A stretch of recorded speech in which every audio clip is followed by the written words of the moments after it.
Hola amigos, os saludamos desde Tomares, Sevilla.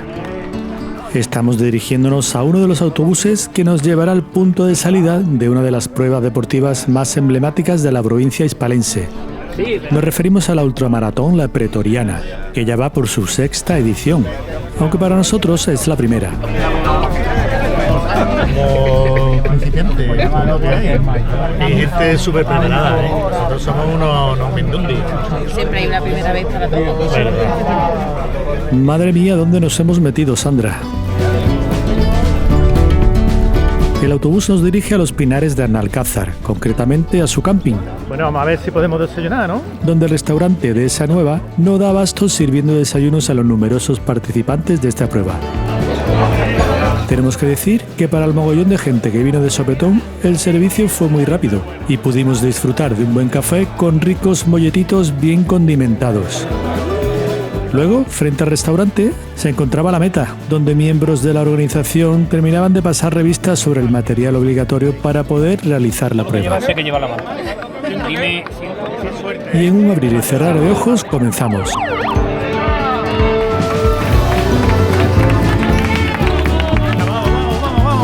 Por delante nos restan 47 kilómetros de recorrido y 9 horas para poder completarlo. ¿Seremos capaces de terminarlo? Ya de entrada, parece que el terreno no nos lo va a poner fácil. Las recientes lluvias acaecidas han dejado algunos tramos anegados o embarrados, pero afortunadamente suelen existir vías de escape por los laterales para los que no quieran tentar a la suerte de algún baño inesperado. Además, la organización, que está formada conjuntamente por el Club Ultrafondo Pretorianos de Tomares y el excelentísimo Ayuntamiento de Tomares, ha balizado perfectamente todo el trayecto, evitando las zonas impracticables del trazado original, salvaguardando con ello la integridad de los participantes. La temperatura mañanera entre 6 y 8 grados casi te obliga a ir más rápido de lo que tenemos previsto para poder entrar en calor. Si vamos a darnos caña, tenemos que ajustarnos bien los cordones. Entre el kilómetro 2 y 3 tendremos que cruzar la carretera C667 que se dirige hacia Arnalcázar. De nuevo, la organización vela por la seguridad de los participantes, regulando el tráfico para que podamos pasar y dirigirnos después en sentido contrario hacia el sur. Por aquí dejamos a nuestra derecha los campos del paraje Majadal del Cotillo, donde las plantaciones de cítricos pueblan el terreno.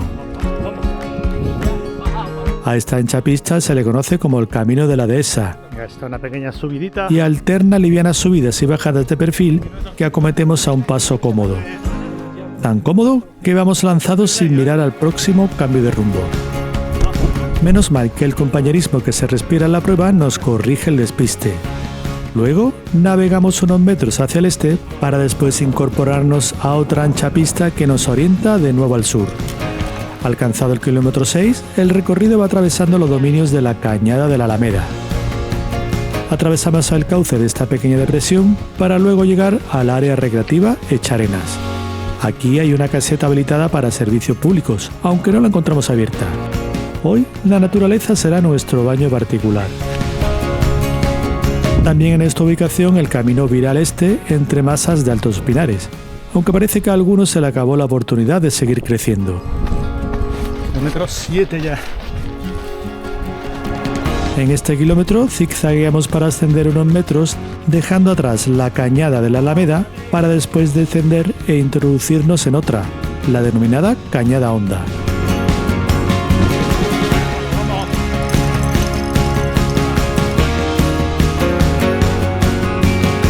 El primer punto de avituallamiento salta a la vista.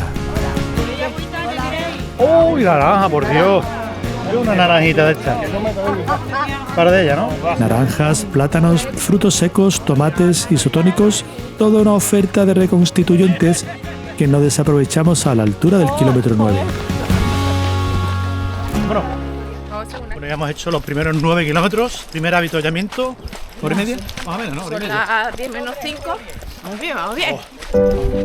Los siguientes 2 kilómetros son bastante llanos, ya que viajamos paralelos al curso de la Cañada Honda, dirección sureste. En este intervalo coincidiremos con Mel y Manuel, dos participantes ya experimentados con los que compartiremos algunos tramos a lo largo de la jornada.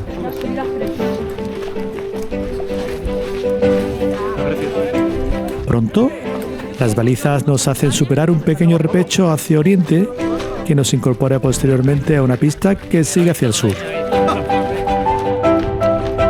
Con esto tachamos el kilómetro 11 de nuestros objetivos para continuar rápidamente hacia el 12 por la Cañada Real de Villamanrique y de los Isleños. Por esta depresión se adivina una zona de humedales. Quizá corresponda a un desbordamiento del próximo cauce de agua que cruzaremos, el arroyo de Majalberraque. Este arroyo es uno de los aportes más importantes que posee la laguna de la Rianzuela, situada a varios kilómetros más al sur en la Reserva Natural Concertada de Esa de Abajo. Llegados al kilómetro 13, cruzamos otro punto comprometido, la carretera SET 3302. Después, reponemos algo de fuerzas orientándonos al norte por el bonito pinar de la dehesa de Covarrubias.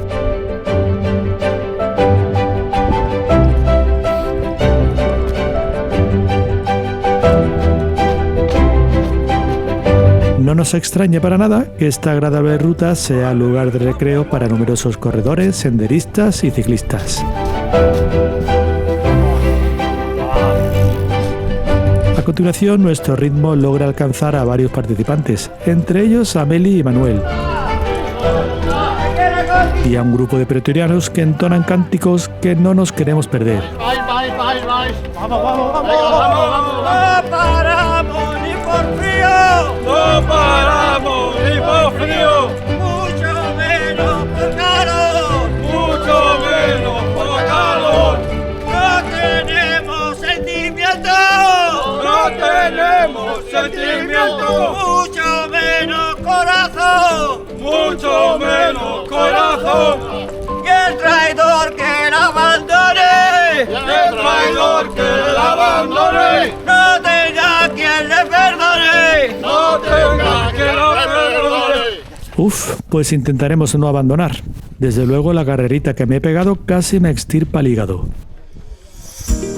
Al dirigirnos al norte, hemos ido remontando la orilla oriental del arroyo Majalberraque, caudal que volvemos a cruzar al virar ahora al oeste.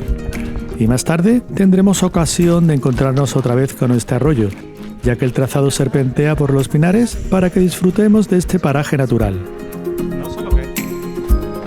Las lluvias acaecidas recientemente han sido generosas con el campo, pero traen la dificultad de incomodar los caminos con barrizales y charcos, unos más salvables que otros.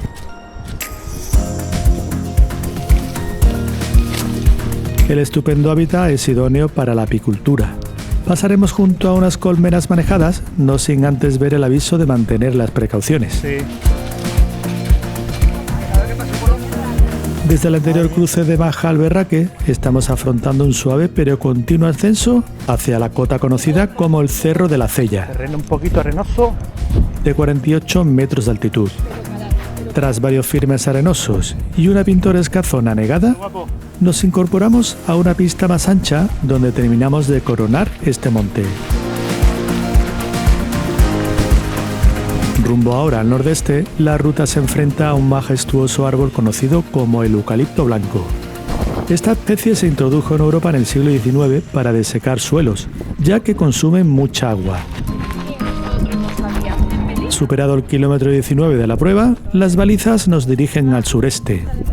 El ir a un ritmo más ligero que el de Manuel y Meli hace que decidamos dejarlos atrás y tirar para adelante.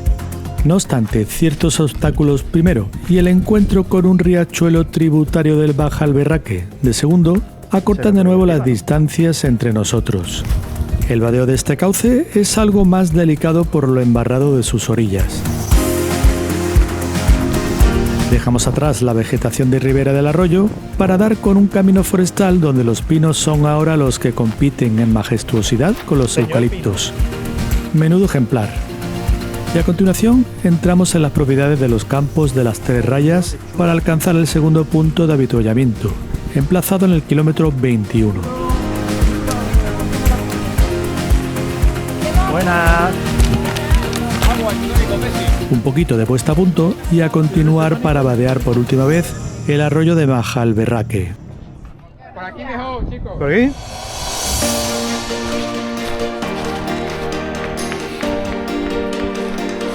Ahora caminamos unos cientos de metros por esta pista forestal para girar luego al nordeste e incorporarnos al camino de los charcos del Tonel. El nombre de este trazado le viene al dedillo, ya que hay charcos para rato. Afortunadamente, la mayoría de ellos son salvables. Tras unos 1400 metros, abandonamos este camino para ascender por las vertientes septentrionales del Cerro Panadero. Lo bueno de la orografía de hoy es que los perfiles son muy suaves y los pocos repechos de dureza que hay son de escasa distancia, por lo que se superan rápidamente. Más dificultades por contra podemos encontrar cuando nos topamos con firmes arenosos, como este. Esto es arena, ¿eh? Por suerte, tampoco suponen tramos demasiado largos. Con todo, el trayecto no tardará en regresar al camino de los charcos del Tonel.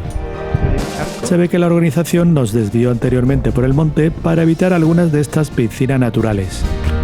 Kilómetro 24, ya llevamos más de la mitad. Y bueno, creo que llegamos al punto de corte. El punto de corte, amigos.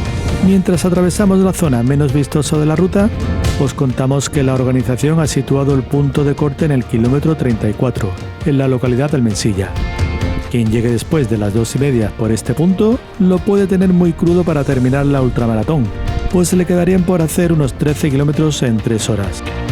A priori es algo factible, pero tras tantos kilómetros a tus espaldas, el físico te puede fallar. Encontrarnos con Meli y Manuel a la altura del kilómetro 25 es una buena señal. Vamos en tiempos. Además, el terreno da para aprovechar las bajadas trotando un poco.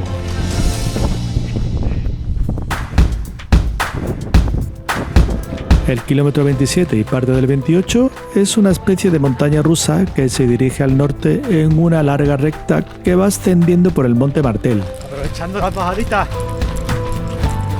Una. Oh.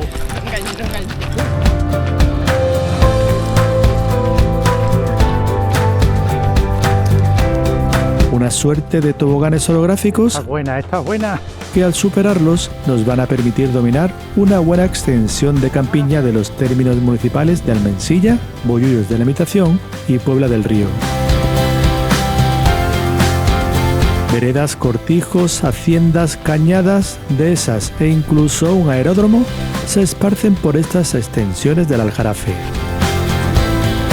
Por aquí, el viento en contra endurece el paso. Para hacerlo más llevadero, nos imaginamos que los eucaliptos danzan para nosotros mientras reponemos un poco de energía. Es el kilómetro 29, algo encharcado también.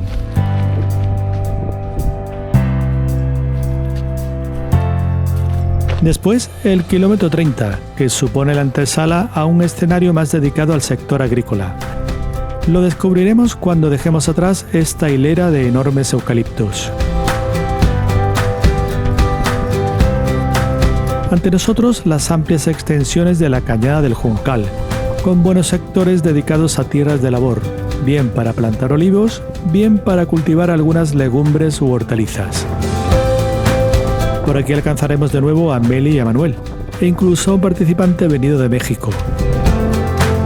Con ellos navegaremos entre fincas de olivares por pistas parcialmente anegadas que podemos salvar por las orillas del trazado.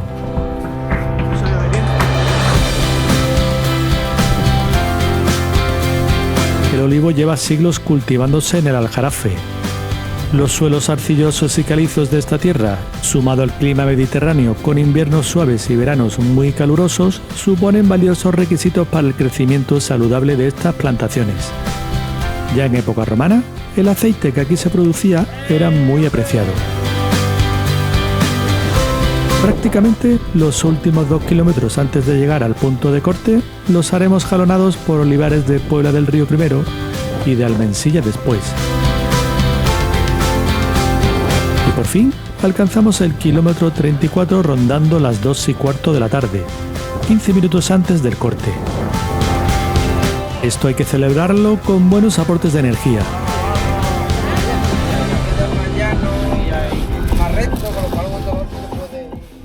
Bueno, venga.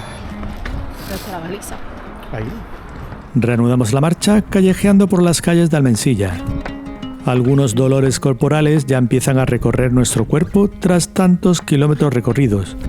Pero si el chiquillo de esta fuente nos sonríe sujetando un buen macetón, sin dar ninguna muestra de dolencia, ¿quiénes somos nosotros para quejarnos? Progresamos por la calle Majalcofar para luego pasar junto al Estadio Municipal en la calle Francisco Verdejo. Por esta última arteria abandonaremos Almensilla para introducirnos en el Camino de la Capitana, que atraviesa las dehesas de olivares de Carrascal. Ante el patrón repetitivo del escenario que nos rodea, casi no parece que estemos avanzando. Vemos la luz al final del túnel cuando aparecen a la vista los reflejos de los quitamiedos de la autovía S40. Y ahora al contrario, vemos la oscuridad al principio del túnel que tenemos que atravesar para salvar esta infraestructura de tráfico. A continuación, el olivo vuelve a tomar el papel principal de esta secuencia, que ahora transcurre por la dehesa de Seismalos y Pozo Blanco. Otro kilómetro más jalonados de aceitunas hasta llegar al cordel verde del río Pudio, o también conocido como Arroyo del Repudio. Este tramo comprende poco más de 2,5 kilómetros dirección norte, Kilómetro 38. remontando el cauce de este afluente del río Guadalquivir. Cañaverales, carrizos, adelfas, fresnos, almeces, entre otras especies vegetales de ribera, pueblan las orillas del Pudio. Sus aguas sirvieron antaño para mover los mecanismos de algunos molinos harineros. Se dice que en el siglo XIX llegaron a existir más de 10 molinos en el cauce. Prueba de estos sitios etnográficos es la conservación de un antiguo azud. Nos asomamos por el mirador que hay disponible para poder otearlo, pero a decir verdad no cumple bien sus funciones. Este es el azud visto desde el otro margen del arroyo. Qué pedazo de eucalipto. Continuamos por el cordel verde, disfrutando de otro magnífico ejemplar de eucalipto blanco.